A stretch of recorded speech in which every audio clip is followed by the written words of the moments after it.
Hello everyone, knowledge of science में आप सबका स्वागत है। जैसा कि आप जानते हैं, अभी हम रोगों के बारे में डिस्कस कर रहे हैं। कई रोगों के बारे में हमने डिस्कस किया। आज का जो हमारा डिस्कशन है वो पनामा विल्ट या जिसको फ्यूजेरियम विल्ट बोलते हैं उसके ऊपर है।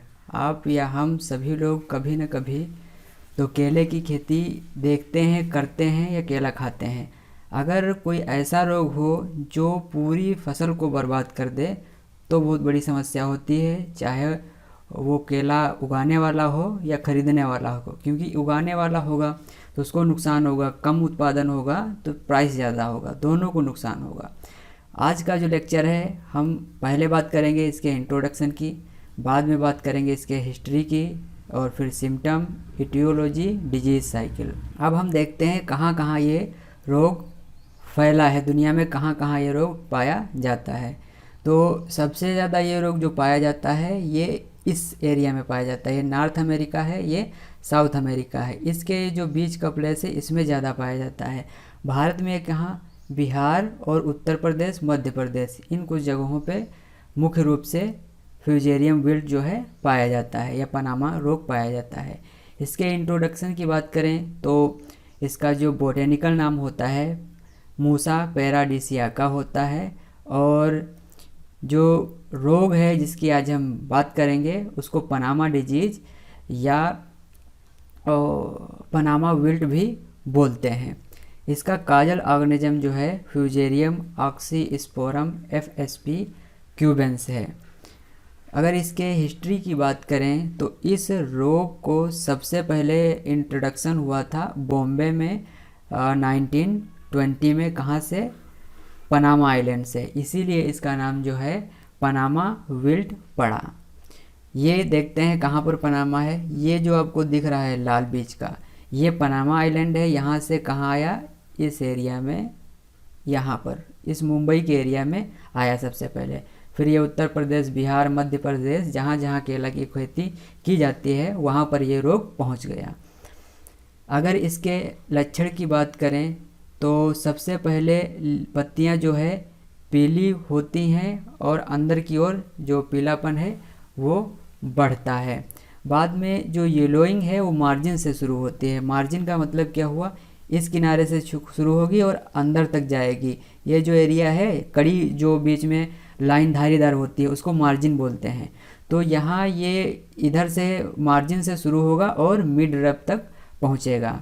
फिर क्या होता है, जो निचली पत्तियाँ हैं वो कोलेप्स होती हैं, यानी कि जो ये पत्ती है ये यहाँ से मतलब कि बेकार हो जाएगी, सड़ जाएगी और टूट के नीचे की ओर झुक जाएगी, नीचे की ओर पड़ी रहेगी।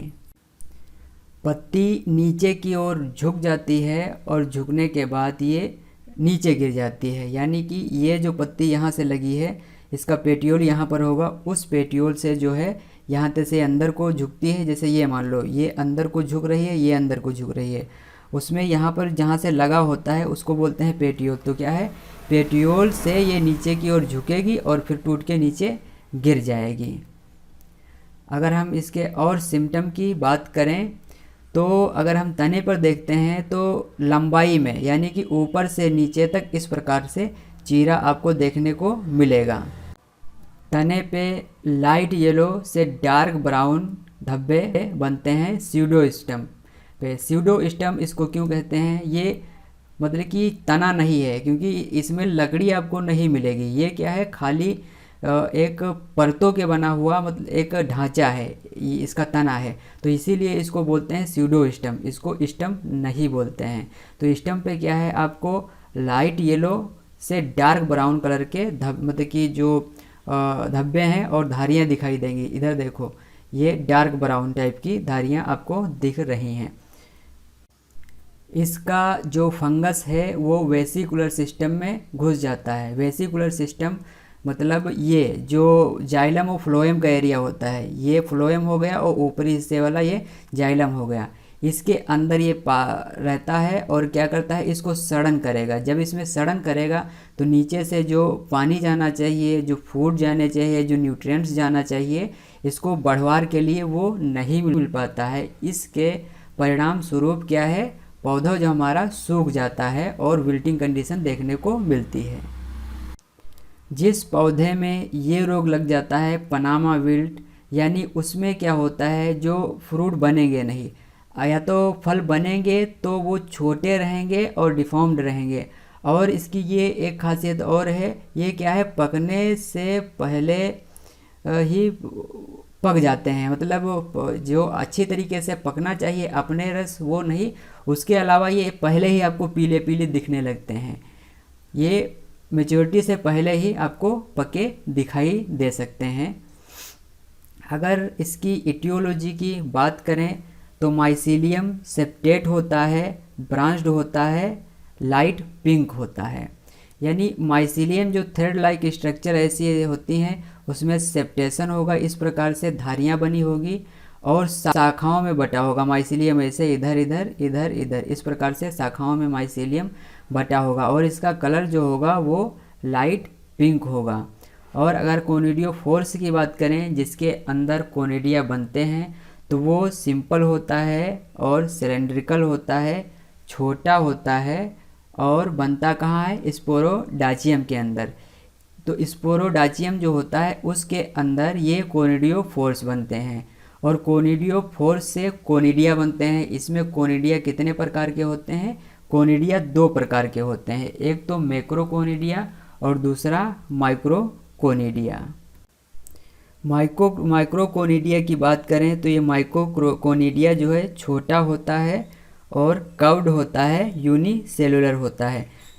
कर्व्ड का मतलब कि एक तरफ झुका होता है, जैसे ये वाला कोनिडिया देखो ये अंदर की ओर ऐसे झुका है तो उसको बोलते हैं कर्व्ड शेप। यूनिसेलुलर यानी कि ये जो कोनिडिया है ये कोनिडिया सिर्फ एक ही सेल से बना होता है। अगर माइक्रोकोनिडिया की बात करें तो ये फ्यूजाइड होता है, हाईलाइन होता है, लंबा होता है, सेप्टेट होता है और बोट के आकार का होता है। यानी फ्यूजाइड का मतलब क्या, इसके जो दोनों सिरे हैं, ये वाला सिरा और ये वाला सिरा, ये दोनों सिरे इसके पतले होंगे, इसको बोलते हैं फ्यूजाइड। हाईलाइन का मतलब पारदर्शी, चमकने वाला कोनिडिया होता है। और लंबा यानी कि ये जो हमारा कोनिडिया है, कोनिडिया से जो मैक्रोकोनिडिया है वो ज़्यादा बड़ा होगा और बोट शेप्ड होगा। देखो ये जैसे नाव होती है नौकाकार इस प्रकार की, उसी शेप में इसके क्या होते हैं, मैक्रोकोनिडिया होते हैं। अगर हम क्लेमाइडोस्पोर की बात करें तो क्लेमाइडोस्पोर होता क्या है ये समझना बहुत ज़रूरी है। जैसे ये कोनिडिया है तो कोनिडिया के ऊपर इस प्रकार से परत जमती जाए जमती जाए जमती जाए जमती जाए तो ये थिक वॉल की एक परत जम जाती है और इसके अंदर जो होता है वो इस स्ट्रक्चर को क्लेमाइडोस्पोर कहते हैं। इसका फ़ायदा ये होता है ये ज़मीन में 20 से 30 साल तक मतलब कि ऐसे ही पड़ा रह सकता है क्योंकि अंदर इसके ऊपर जो ये कड़ा वाला वाल बन गया है। ये होता कैसे है, हाईलाइन होता है, smooth to rough world. Smooth to rough world का मतलब इसकी जो वाल है ये वाली ये बहुत कड़ी होगी, इसीलिए इसको बोलते हैं रफ वाल्ड।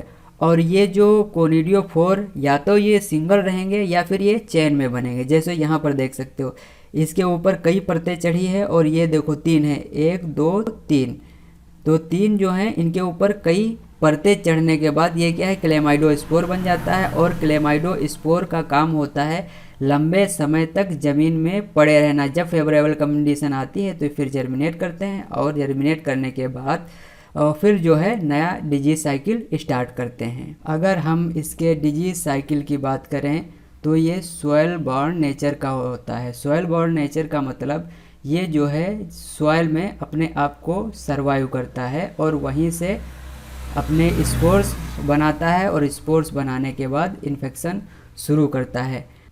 इस रोग का बहुत ज़्यादा इन्फेस्टेशन जो देखने को मिलता है हमें रेनी सीजन के बाद, जैसे शुगर केन में जो रेड राट लगता है वो रेनी सीजन के बाद बहुत तेज़ी से फैलता है, उसी प्रकार से ये पनामा विल्ट है, ये भी सीजन जो रेनी सीजन है उसके जैसे ही समाप्त होगा ये रोग जो है बहुत तेज़ी से लगेगा। पैथोजन जो है सेप्रोफिटिक कंडीशन में सॉइल में जो प्लांट डेब्रिस हैं, रेजिड्यू है, उसमें पड़ा रहता है। यानी सेप्रोफाइट का मतलब ये हो गया जो सड़े गले पदार्थ यहाँ पर ज़मीन में पड़े हैं ये उस पर सर्वाइव करता है। इस प्रकार से जो सड़े गले पदार्थों से अपना भोजन लेते हैं जो माइक्रोब्स होते हैं उनको सेप्रोफिटिक माइक्रोब्स कहते हैं। तो ये पैथोजन सड़े गले पदार्थों से अपना भोजन लेता है। माइसीलियम जो है वो सर्वाइव करता है होस्ट टिश्यू कोनिडिया और क्लेमाइडो स्पोर के रूप में। इसमें क्या है, माइसीलियम, कोनिडिया और क्लेमाइडो स्पोर, इन सब के पास एबिलिटी है सॉइल में लंबे समय तक सर्वाइव करने के लिए।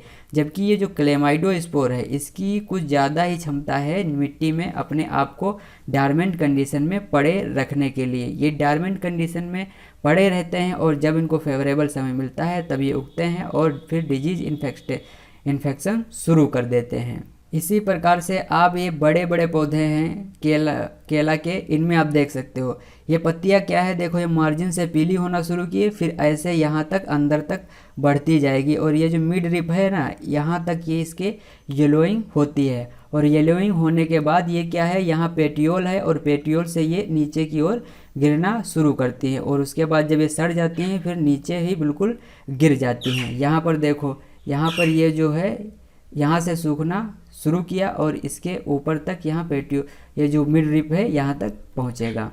अगला जो स्टेम है, स्टेम में हमने बताया कि लॉन्गिट्यूडनली इस प्रकार से ऐसा लगेगा कोई छुरी से चीरा लगाया है।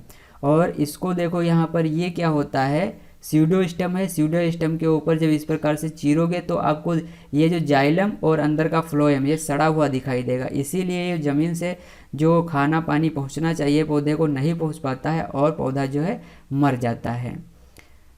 साथियों, उम्मीद है ये लेक्चर आपको अच्छा लगा होगा। आप मिलते हैं किसी और दिन किसी और लेक्चर के साथ। Thank you very much.